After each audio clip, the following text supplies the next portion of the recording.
Good evening, everybody. It's 7 o'clock, so I'd like to start the Standards Committee meeting. I'd like to remind everybody that the meeting is being recorded and will be uploaded onto the Council's website. Could everyone please check if you've got mobile phones, if they are either switched off or onto silent, please? Okay. And also I'd like to take this opportunity to thank Councillor Johnson for chairing the previous meeting at such short notice, so thank you, Councillor. No problem at all. First is apologies for absence. I've received apologies from Councillor Kerrin. Is there any further apologies anyone's got? No? Okay. Item 2, minutes of the previous meeting. Do members approve the minutes from the meeting held on the 5th of November 2024? I'm okay with it. Yeah, agreed. Thank you. On that point, who signs them? Because I wasn't at the meeting. Is it Councillor Johnson that signs them? Yeah? Okay. I didn't know what the protocol was. Thank you. Good to get that right. Right. Item 3, urgent items of business. I've not agreed to any items of urgent business this evening. Item 4, declarations of interest. Does anyone wish to declare a declaration of interest? No? Okay.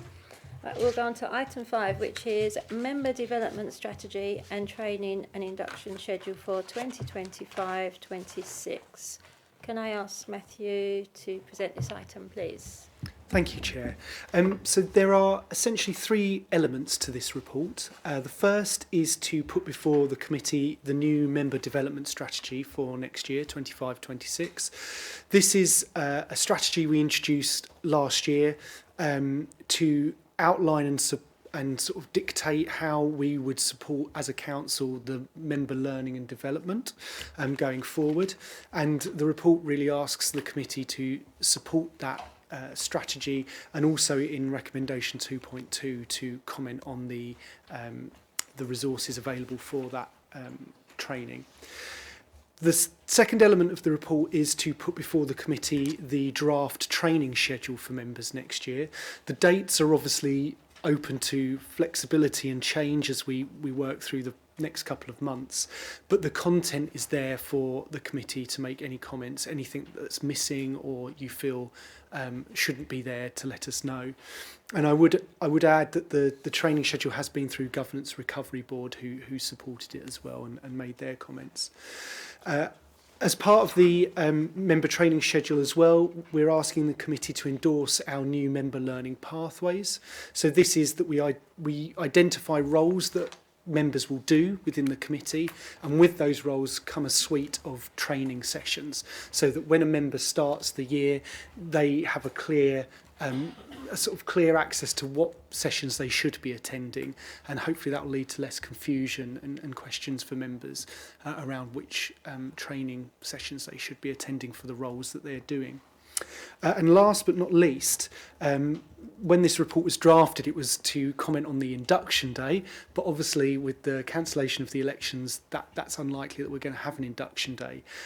Governance Recovery Board and the whips, in a meeting we have with them before council every month, have both supported the idea of introducing a development day for May next year, which would be a day for all members to attend to generally sort of go over training and the basics to help members start the year off well. And in fact, I have a very early draft of that development day with me, which I'll pass around to members in a second. And it would be really useful to know what members think to that, and whether there's anything that they would like to see in that development day that would encourage greater member attendance. And I shall stop there, Chair. I'm happy to take any questions. Thank you. So I'd like to welcome the report. I think it's a good job that we're actually getting to grips with training and encouraging members to actually do as much training as possible. I've got a couple of points first, if I may, and then go to question. The budget for this is 5k. I was just wondered where that come from, and are we still being supported by the LGA? And do you feel that is sufficient? Thanks, Chair. So the 5k is historic. I think in all the years that I've dealt with member training, the budget has always been £5,000. So I think there's some history to that figure. I may defer to Dan and Helen on the LGA comment, but I know that the LGA are still present and they are supporting us with resources for further training. And in fact, some of the external training that's listed on Appendix 2, the schedule, is being funded by the LGA. We have a verbal agreement in place at present for them to fund that. The third question, do I think it's adequate? We've managed to deliver training in that budget before, and that training has been used well in the past to support individual members as well in external training that comes up throughout the year. I think it would always be good to have more resources, and I think it's proportional with how much money you put in, the more we could offer members. Thank you. Any members? Councillor Shinnock. Yeah, you know, when you do the development training day, I always think that it'd be a good idea if we had a booklet or even a piece of paper to tell us who the directors of each section are. Because for me, at the moment, they've changed so much. I can't, I have to go and ask Lapo, who's the director of so-and-so. So I think that would be good to have that. It's something simple, but would be useful. Thank you. I think Dan wants to come in. No, fine, we're probably going to say the same thing, but you'll notice the first session is actually networking involving the directors and assistant directors, but we'll pick up that, and so you can both meet them, but then also remember their photo when you leave.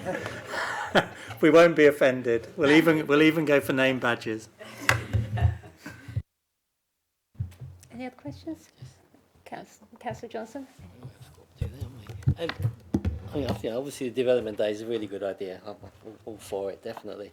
But there's one on the, so I suppose we won't be having one in May, but if we were, the mock council meeting in July, I think that'd probably be better in the development day rather than as a wait until July for everyone else to look at it. Yeah, and I think the idea of a mock council day, the mock council session was proposed before we knew that the elections were cancelled, and I think a mock council session would be really good if we had a large influx of new members. It would get them used to some of the practicalities of actually meeting. I'm not sure whether we would want to do a mock council event next year if members largely stayed the same. But I take that point on board, and yes, we'd certainly bring that forward, I think, before we had a substantial amount of full council meetings. Dan? I mean, just to explain, the purpose is what we, certainly from having done it in other councils, what we find, and we're quite happy to do it, is that actually, even if members have been elected previously, their understanding of when to speak, how to speak, because the last time you actually want to ask a question about that is in a full council when you want to know if you can speak. So we're more than happy to carry it out, and we're more than happy to look at the date, whether I think we'd probably aligned it to the first ordinary council because people would be coming in there. But I'm grateful for the support, and we can certainly look at that issue. And what we'll do is consult with the group whips around when the best time for that would be. But it is aimed at being, there's no stupid question to ask, because there's the opportunity to do it in a dress rehearsal effectively. So I don't mind admitting it. I always think that the actual council meeting itself, you're more aware of everybody watching than you are in the ONS committees or whatever. So for me, I found that the most daunting, as you say. When can I speak? What should I say? Who can I say it to? I think that would be a really good idea. Yeah, and just to add, what we want members to be thinking about is, what am I saying to represent my constituents, and also to try and diversify the number of people who speak at full council. And I found that in every council I've worked in, you can get a hardcore of people who have no issue with speaking, and there's what we want to do is make sure all of our wards are represented in those meetings. Councillor Arnold. Thank you, Chair. First of all, I thought page 22.11 and page 24.19, I think they're really good ideas to be included.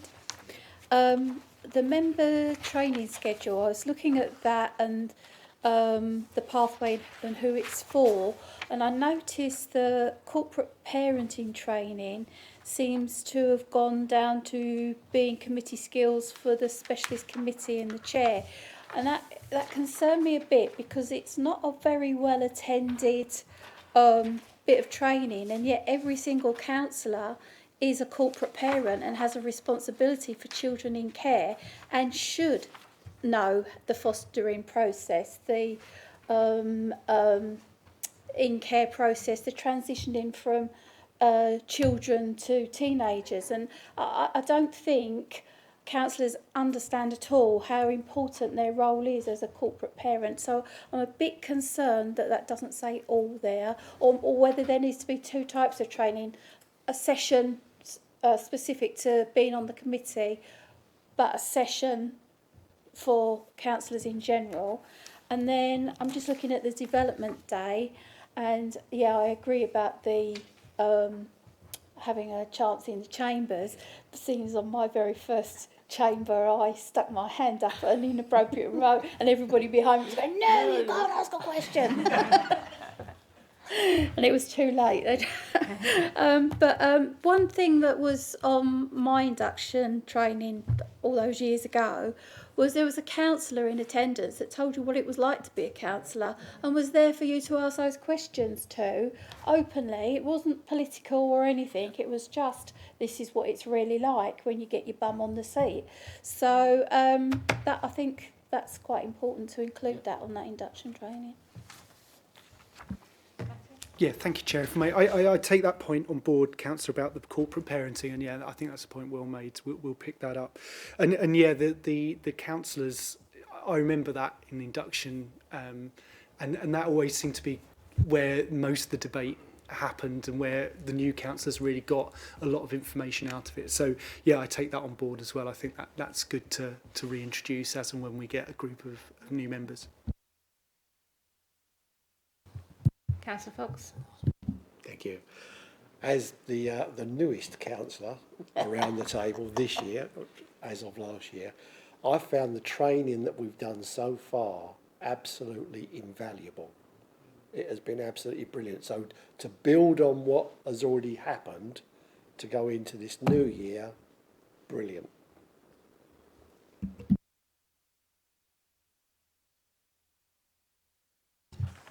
Thank you. That's nice to hear that this, it is working. We've got training.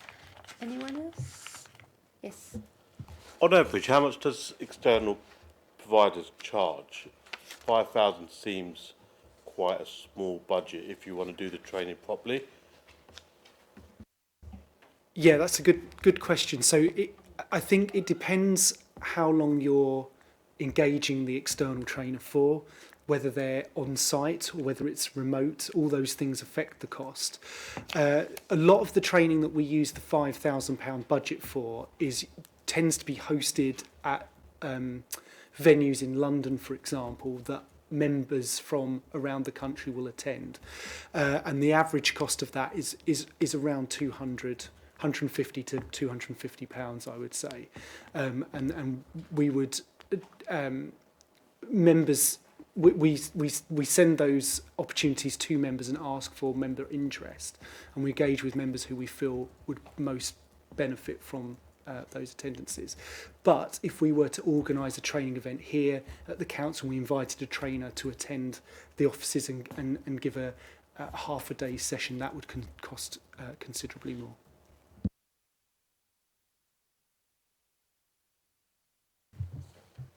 Charles. Yes, Charles. Thank you. Am I right in thinking that this is focused for this year and not a continuous program of training? Chair, thank you. So every year we review the programme. So it is just for this coming year, the 25-26 municipal year, and we would then look to review it again for the next year.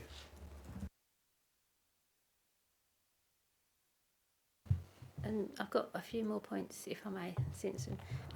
Firstly, it was just that I know that Councillor Fox commented earlier how valuable training was, especially for new councillors. I just wondered if there was like, when you've got the tour of key locations, could that be expanded out to existing councillors if they, I know it was geared towards new councillors, could that be something that could be opened up to existing councillors if they wish to attend? Sorry, Chair, I didn't quite understand the two locations. There was a thing in there about a tour of key locations across Thurrock. Right, that yes, be sorry. offered So to that would be all, offered not to just every to new member. members? It Yeah, could that would be offered to every all right, member. okay. And then the bit about 50% of members to sign up to the development day to make it viable. Can you sort of explain how we are going to try and get, because it seems a high number, and I understand we want as many members to go on that as possible, but obviously members have other commitments outside of being a councillor, whether it's a family commitment or work commitment. So if you could give me an on what we've been doing, what's been happening behind the scenes to try and make sure we reach that mark. So we raised this issue in part because of the issues around the budget, and this is a considerable dent into that budget, so we want to make sure it's a success. I think we also took into account, as we aren't going to be having an induction of new councillors, where it's more like, I mean, new councillors obviously have to come in to get their badges and etc. So it was more viable at that time. And thirdly, suggestions being made by other councillors that we would end up with a small turnout. We wanted to, set a point at which it, that the amount of effort that would go into that, into a day, would be worthwhile. And so what we are going to do is, and we've spoken to the group whips, and also we want one of the requests was to kind of be able to share at a very early stage what the agenda would look like, so those members who work would be able to see that it was worthwhile, but also promote it amongst individual members to see if there was that engagement. And obviously the agenda there can still be changed if there's more, if there was a particular focus. Say, for example, one of the subject matters is devolution. So if there was a call by members to understand more about local government reorganisation and devolution, then we could expand that time. Or alternatively, one of the things we were going to ask members about is if they know that they are unavailable to come on a weekday, whether a weekend day would be more preferable, or some other way of presenting this. I think so we are open to suggestion, but we kind of need to, at a relatively early point, particularly as we've got some external speakers who are booked for this particular day, to be able to make sure that it's worthwhile. So I think the original concern, and also from various experiences in various councils, is that we don't want to just preach to the converted, so to speak. So the people who turn up are a small number of members who already know this stuff. Want to reach the widest audience. And also, having done one of these days in Liverpool and really putting an effort into it, we got, I think, over 70 out of 85 councillors, and it was a really good buzz and network. And I think councillors were really, particularly the new councillors, were really pleased with it because they got to see their peers and talk. And as you said, engagement with other councillors is a really positive thing as well. So we just want, it's really a means of making it a success. And if it's not going to be a success because it's not what members want, then we will change it. Thank you. I think maybe as members of the committee, maybe part of our role could be to encourage our fellow councillors to take up the opportunity, or to liaise if it's, like you say, if it's not convenient the day because they've got other commitments, to sort of let the whips, respective whips, know what their availability is. And the one last point, sorry, it's just on the training for chairs. Is it possible, because that's apparently scheduled, I think, for later on, for around September time, unless I've misread it. Is there any chance that might be brought forward so we could have chairs training ready so that they feel more confident if they are new to chairing or to being in the post of vice chair?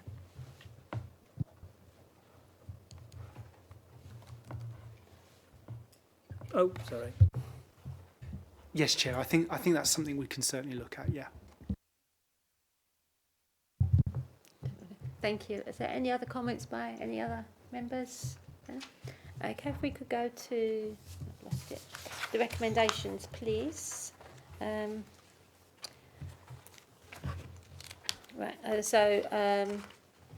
Recommendation 2.1 to approve the member development strategy for 2025-26 attached to Appendix 1. Is that approved? Approved, yeah.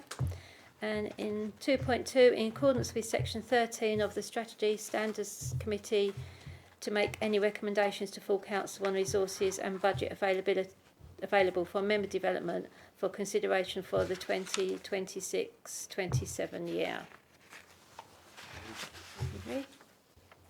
2.3, agree the member training schedule for 25-26 attached to Appendix 2. Agreed. Yes, okay. With change. Yeah.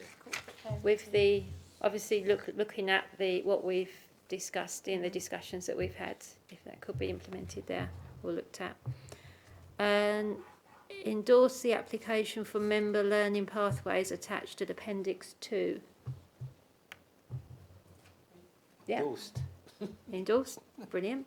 And 2.5, in relation to paragraph 4.7, provide any views on what could be usefully included into a development day in May 2025 for members to attend and how best to market it to members to ensure attendance. Yeah? Done that, haven't we? Okay, done that, haven't we? Brilliant. Thank you.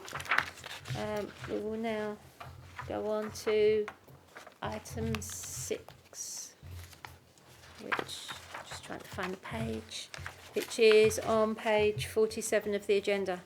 Now, I believe there are some appendices to these items which are exempt, so if you've got any questions on them, we will need to go into exempt session. Quite happy to do that, but if we listen to the, hang on, sorry.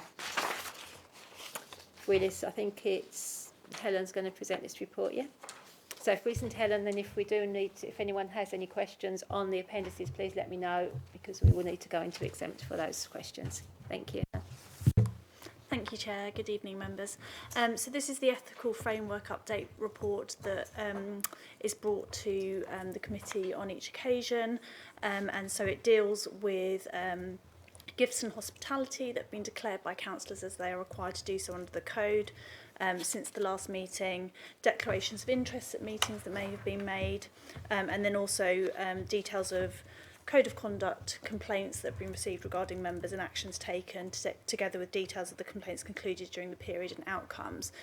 That is the information that's contained in Appendix 3, and as the Chair has explained, it's Appendix 3 that's exempt, so if members want to comment on the contents of that table, then that's when we'd need to go into exempt session.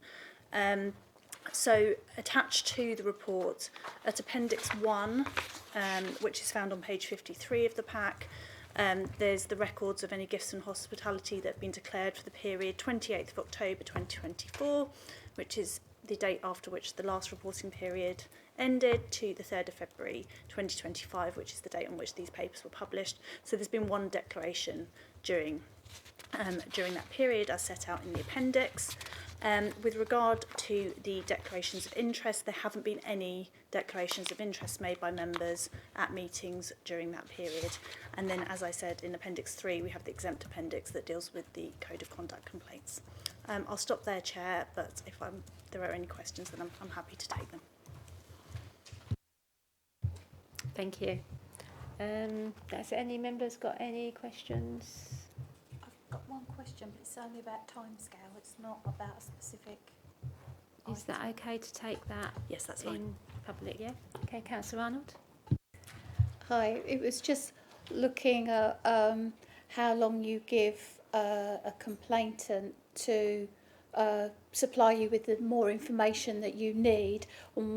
When do you determine that time scale's overrun? Because it seems to be like quite a lot of months in some cases, so that you can actually close it and end it if they're not coming back to you? Yes, absolutely. So when we write to the complainant requesting further information, we will write usually setting out a timescale within which, be that 14 days, 21 days, what's reasonable in the circumstances. I will then usually send a chaser for information if it hasn't been received, and include within that email a warning that if it's not been received within a requisite timescale, that the risk is that it will then either determine the complaint on the information that's available, or that it will be closed down if it's not been adequately progressed by the individual.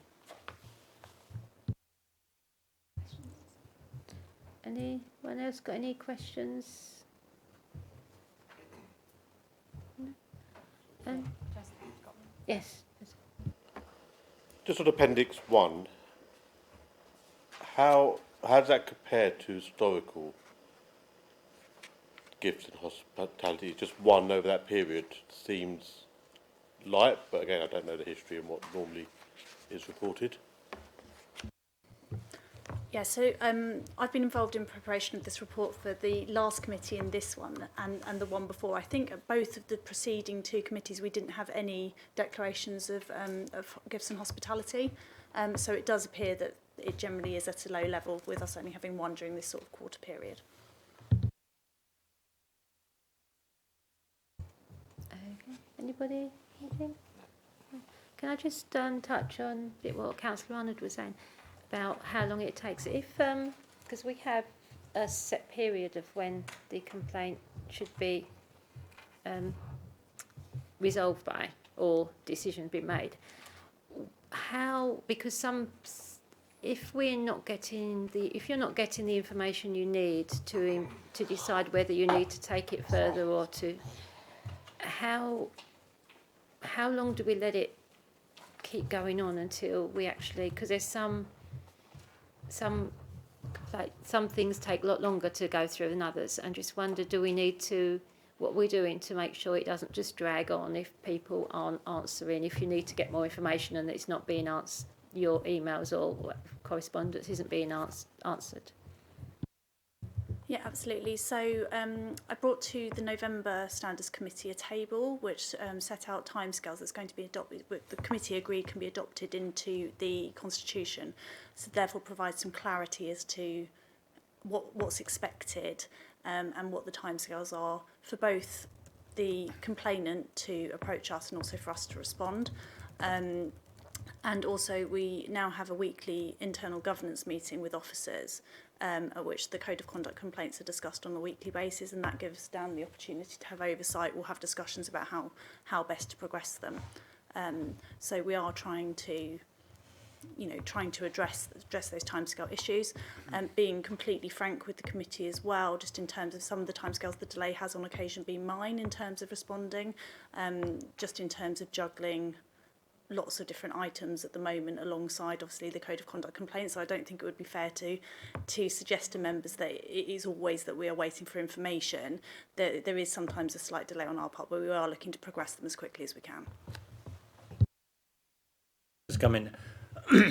Also, just one of the realities of this is people don't always respond in the way that you might be asking the question, so it can be a little bit vague as to what they've come back with, or what you realise is actually they're complaining about something else, and so sometimes you have to go back a couple of times or to ask for clarification on a response that comes in, just to make sure that we are properly treating a complaint. But as Helen says, if we don't get sufficient information to show it's something that falls within the Code of Conduct, or it could even demonstrate a breach of the code, then it'll be dismissed at that point. But we do like to just for certain, and sometimes the lack of clarity occasionally comes from the member subject to the complaint. But so it can lead to longer time frames than we would like. I think going forward we are trying to look at targets for resolving things and making sure that, and Helen has been good in adding clear time frames in which people are to respond, and if they don't, then we've been clear about what the next step will be, rather than them just drifting, so to speak. Thank you. I have one more point I'd like to make, and I think we might need to go into closed session for that. Can we do that now, please? Is that okay? Okay, thank you there. We'll now go on to the recommendations on this item, which are on page 48. So first one is item 1.1, to note and provide any comments on the register of gifts and hospitality at appendix 1. Noted? Yeah, thank you. 1.2, note and provide any comment on the register of declarations of interest at appendix 2. Noted.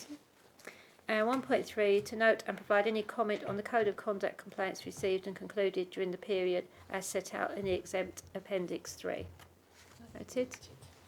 Thank you. Right, we're now going to go on to item 7, which is on page 57 of your agenda. That's okay. And I believe it's Helen again to present this item. Thank you, Helen. Thank you, Chair. So yes, this is a paper around the Constitution review that's ongoing and how it relates to conduct matters. So members may recall that at November committee we brought a paper around the Code of Conduct, and it was resolved by committee that we were not proposing as part of the Constitution review to make any changes to the Code of Conduct itself. Because that follows the Local Government Association's model code, and it does what we need it to do. However, we took on board very helpful feedback from the committee about the procedure for how Code of Conduct complaints are dealt with, and in particular how hearings are dealt with, and the request from the committee to have, if there is a standards hearing on a Code of Conduct complaint matter, to have an independent chair who chairs that committee. So essentially, the paper before you sets out the proposed new structure of the Constitution as part of the Constitution review, and that's at paragraph 3.2. And then at paragraph 3.3, you'll see what is proposed to be part 4, or the contents of part 4 of the Governance and Ethical Framework section of the Constitution. What we're trying to do with the Constitution review is to streamline the Constitution and make sure that we're grouping together relevant and similar issues so they're all in one place. So that proposed contents is set out at 3.3, and what's being brought before you today is what's listed as 4.3, so it's arrangements for dealing with complaint under the Councillor's Code of Conduct. So appended to this report, you've got at Appendix 1, so from page 63 onwards, the proposed new arrangements for dealing with complaints against members under the Councillor Code of Conduct. For information attached as Appendix 2 of the report is the current procedure, so you can use it as a compare and contrast. And then lastly, at Appendix 3, you've got terms of reference for Standards Committee, and then also for what is going to be what we're proposing to call the Standards Hearing Panel, and how that will be constituted, and the terms of reference for it at Appendix 3, and that's at page 85. So the purpose of this paper is to give members an opportunity, and the committee an opportunity to provide feedback on the new draft. In terms of material changes, there's not many material changes in the process of how a Code of Conduct complaint will be dealt with. But what we were looking to do in the new revised chapter is to set out more detail about what those considerations are at each stage and what the questions that will be asked at each stage are, and also more detail as to if a matter proceeds to investigation, how will that be done, and if that investigation then leads to the complaint being considered at a hearing, how that hearing will operate. And so we hope that the draft does that and provides more clarity both for members, for a member who's been complained against, but also for our residents and for the person who's making a complaint. I'm happy to take any questions. Thank you, Helen. Any questions? No, I'm happy with it. Councillor Arnold?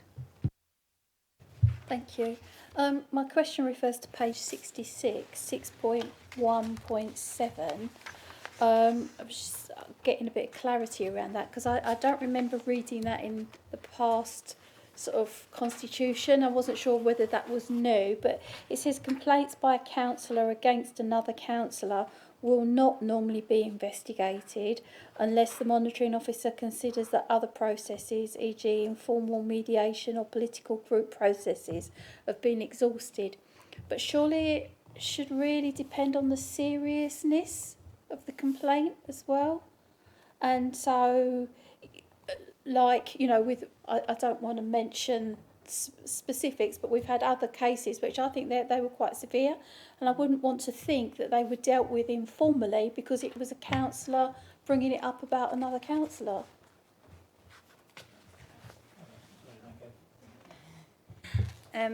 So this section does mirror what's in the current procedure for the Code of Conduct 3.2.7, which is on page 78 of the pack. I think as well, I absolutely take your point that, and I think the wording there is that it would not normally be considered. Obviously, of course, there is a judgment call to make, and in the most serious circumstances, as you say, it may well be that informal resolution is not an appropriate remedy for a complaint of that nature, and that does always form part of that decision-making process as part of the initial assessment.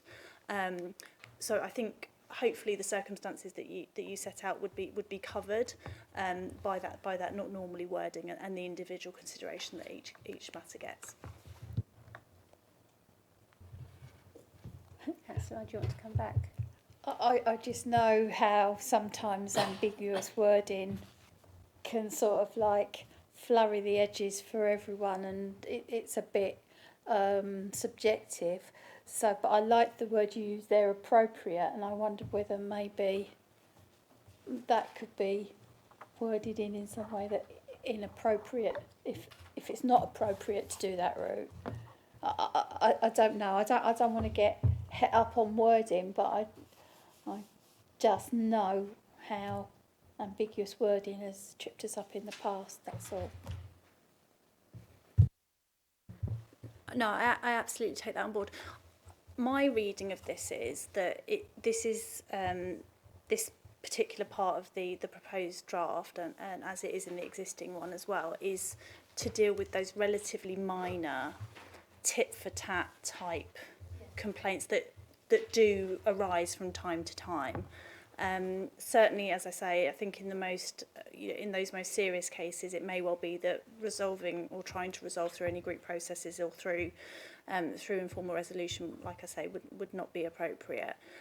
So perhaps that we can certainly have a look at the wording. I can also have a look at the sort of the LGA model and see what they say around this. I think the wording has been lifted from what the model proposals are, but I certainly will check for you, Councillor. Thank you. Any other comments? No? Questions at all? No? Okay, we're done there. Oh, sorry, Helen. Sorry, Chair. There was one important point that I omitted in the presentation that I really should have covered, so my apologies. And that is in relation to the terms of reference, which are in Appendix 3 of the standards hearing panel. So, as requested by the committee at the last meeting, we're including within those terms of reference the provision of an independent chair, which was the very clear steer of the committee. That does have some knock-on consequences in that an independent chair won't have voting rights because they're not a councillor of this council. And with the quorum in the terms of reference as they were drafted, it was 2 elected members from the Standards Committee and 2 other members, which would be 4. Now, the usual provision, the statutory provision, is that a chair will have a casting vote in the case of a draw or a tied vote. Sorry. So what I've done in drafting this is I've changed the quorum to 3 elected members of Standards Committee and 2 other members of the council, which means that you have a quorum of 5, and so you're not going to arise in a situation where you have a tied vote and don't then have a chair who's able to give a casting vote. But I just thought I should make that clear to the committee. Okay, everyone understand that? Is that normal procedure for, is that, are we're saying having I agree with the independent chair. Is that done elsewhere? Is that what other councillors do when they have an independent chair that hasn't got voting rights? I just want to make sure that we're sort of following We're kind of tied up by the legislation in that an independent member of a committee cannot have voting rights, except for, I think there's 4 or 5 examples which don't apply here. So, and certainly we had this model when I was in Liverpool. You can have an independent chair, but when it comes to determining the outcome of a complaint against a member, they don't have voting rights. So we have to try and align those 2 things and then provide for the situation of a casting vote, which is something that's in the legislation as well. So whilst it's a little bit complex, this is the simplest way of doing it. What I would note going forward is in the next item in the consultation on the potential changes to the Code of Conduct and how to manage this issue is actually addressed as one of the questions. So should you be able to have independent members with voting rights, which would obviously simplify the process overall. But if we want to make a change now, and it's unlikely that any changes to legislation will be made within the next 12 to 18 months, then this is that we've discussed this. This is the best route to take, and is a route that other councils have done or undertaken. Thank you. Thank you. Everyone happy with that? Are we all ready to go to the recommendations, which are on the bottom of page 57? Right, for reasons set out in the report, the committee is recommended to 2.1 approve and recommend to full council for approval the revised complaints procedure and associated changes to the Standards Committee and Standards Hearing Panel terms of reference in Appendix 1 and 3. Yep. It's approved, yeah? Yep. Okay. And delegate to the Executive Director of Corporate Resources and Monitoring Officer any minor or clerical changes required between Standards Committee and the submission of the full report to Council. Is that agreed? Yep. Yeah? Okay, thank you. So we are now going on to item 8, which, hang on, is on page 87 of the agenda. And that's a consultation on strengthening standards and conduct framework for local authorities in England, and I believe it's Helen's going to present this report again. Thank you, Helen. Yes, thank you, Chair. Me again. So the government launched its white paper on devolution and local government reorganisation on the 16th of December last year, and included within that white paper was a section around provision for strengthening standards in local government, and recognising that while on the vast majority of conduct by councillors is very, very high, that there are notable exceptions and to that, and noting the impact that that then has on governance matters. As a result of this, the government launched a consultation on strengthening the standards. That consultation closes on the 26th of February 2025. And so the purpose of this report is to bring it to Standards Committee to seek feedback and comments on the consultation, which I've attached in full as Appendix 1 to this report, in order to help the council shape its response to the consultation.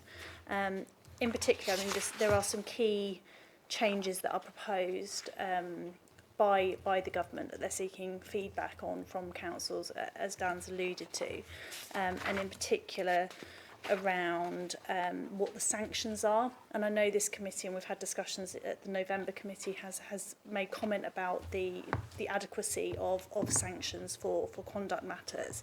And the government are looking to change that, including in the most serious of cases having a potential power to suspend and remove access to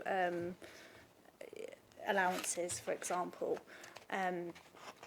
In terms of the consultation, we've also put this out to get wider membership feedback. So it's gone out to group leaders, deputy leaders, and also the whips to provide feedback.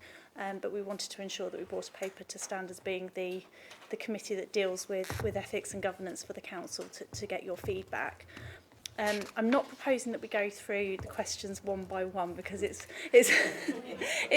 rather long, and I think we'd probably all like to leave at some point this evening. But I wonder whether, I don't know if there are specific areas that the committee would wish to comment on, or otherwise perhaps if we go through it with the themes as set out in the consultation responses.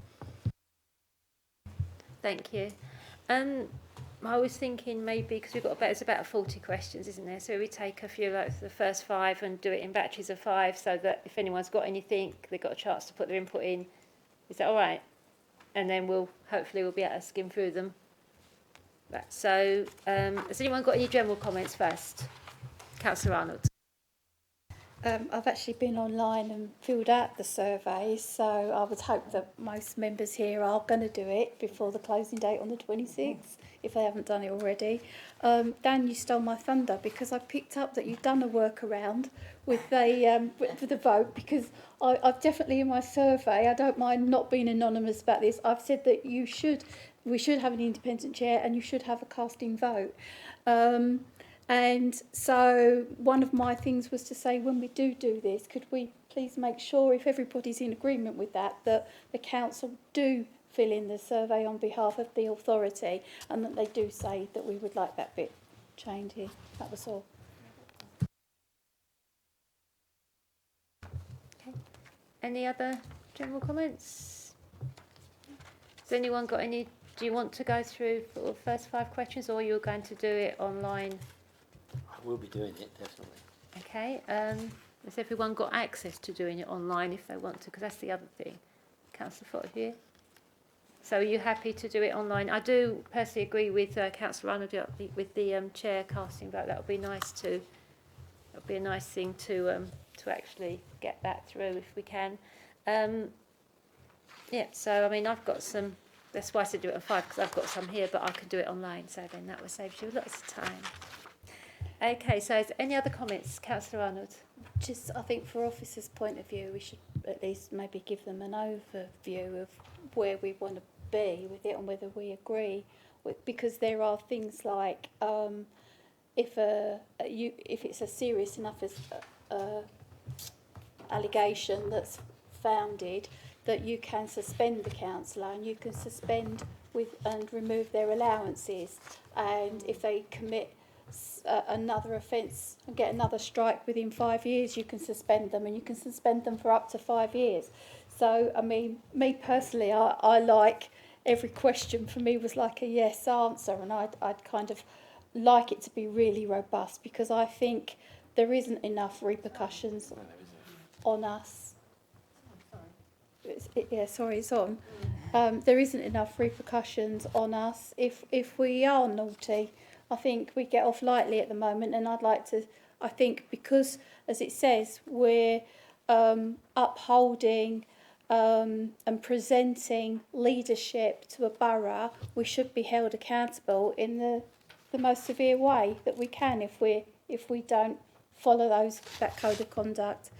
But that's my personal view. But I think we owe it to the officers to at least share an overview.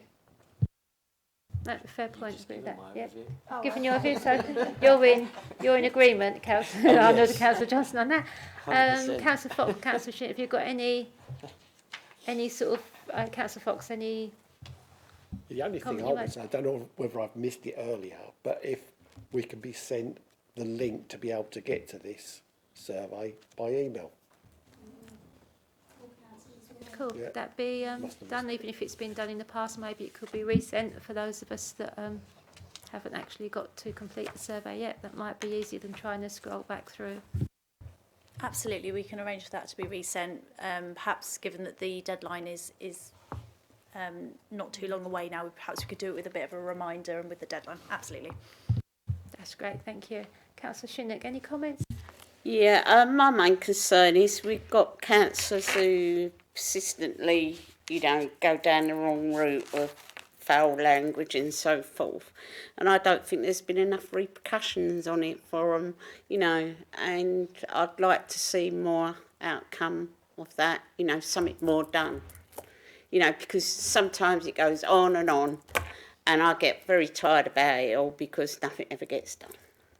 That's my view. Thank you.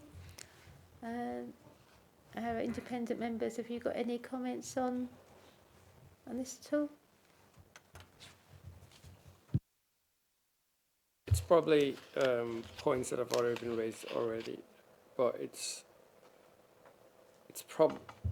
referring to officers. Is this a case of you will be responding on behalf of the council based on the committee's responses, or is it the full council response? I mean, we're to some extent we would. The purpose of bringing it to this meeting is whether we would respond on behalf of the Standards Committee as the representative for ethical matters for the council, as monitoring officer. I mean, obviously every individual can put in a response, just have to be clear what that is. And one of the constituencies they're looking for is monitoring officers to respond. So I may respond separately with my thoughts, but make it clear in which capacity I'm asking. I think we brought it here to see if there is a consensus which we could put in on behalf of the Standards Committee, but it feels like most members will be putting in their individual responses. I think the other thing I would just add is one, with regard to the more serious sanctions, there is a suggestion in there about having an independent body that may take forward those cases, and it might be useful to have an understanding whether that is something that the Standards Committee would be supportive or otherwise of. I mean, certainly for those with long memories, before 2011, there was something called the Standards Board for England that took on a large number of cases, I think probably broader than is being suggested here.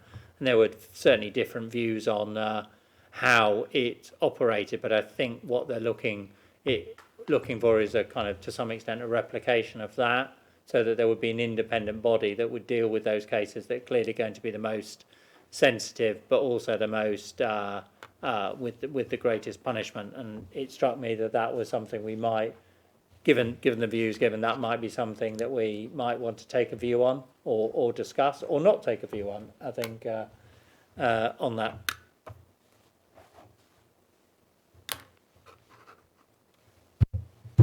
Thank you. Have you got any comments you'd like to make? No, I think most of my comments were raised by other people, and yeah, I do think having high standards is quite important, and making sure that people are held accountable is important as well.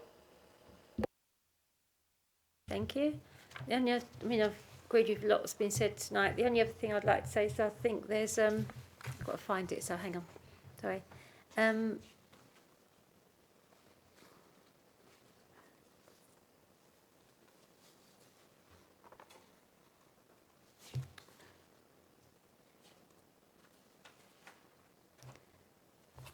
Right, I can't even see it now. I think the point I'd like to make is that I think we shouldn't be, I don't personally feel we should be suspending members for an allegation. We should wait any sort of consequence of whatever. It should wait until the actual event has been investigated. So this thing about, I think there was a question on there about suspending them. Yeah, I don't think, because we've always had this thing that you're innocent until proven, and I think we need to, in my opinion, uphold that. Yeah. Can I just come in this, Jess? Yes. And also I would hate to think councillors are sitting there with this sword of Damocles, over their head for a long period. So that it's got to be, if the allegations that serious, it's got to be succinct and this is what's going to happen.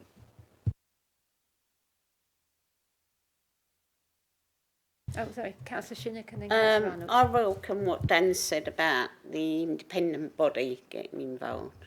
You know, I think that's a good idea. Yeah, that's what I wanted to do, is come back to Dan and say that I too think it should all be independent. I don't think we should be, councillors should be in charge of councillors on those cases.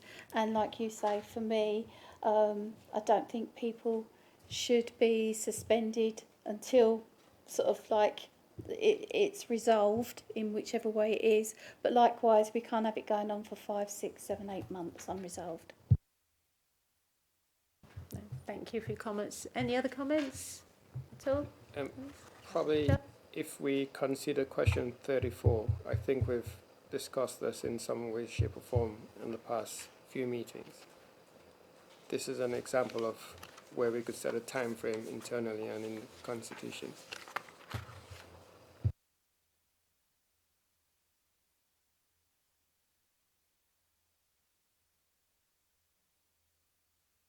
Sorry, so this is in relation to the proposal around the right of appeal. And so under E on page 103, there are proposals around the right of appeal, it being invoked within 5 working days of notification of suspension, and then also then arrangements made to conduct the appeal hearing within the 28-day period. And then obviously the consultation then goes on to ask the question about if there needs to be that appeal panel, who should it be? Should it be dealt with in-house by the council, or does it go to that independent body? And obviously we've noted members' strong comments around it going to an independent body.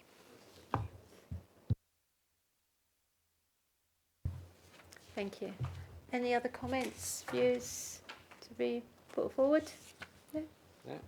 Okay. We go to the recommendation.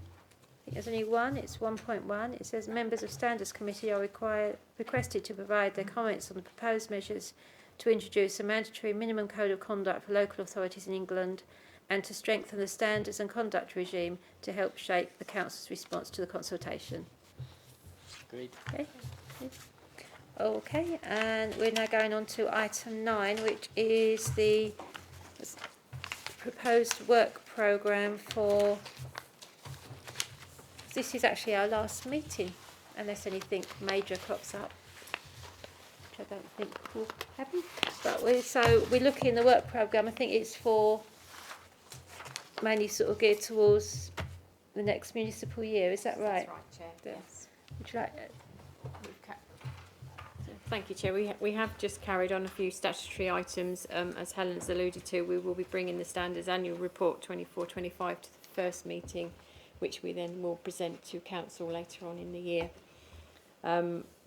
We will keep the updates on the ethical framework for every committee, bringing back constitution review updates, and Matt will bring member development and training updates as and when required. Can I ask a question? Of course.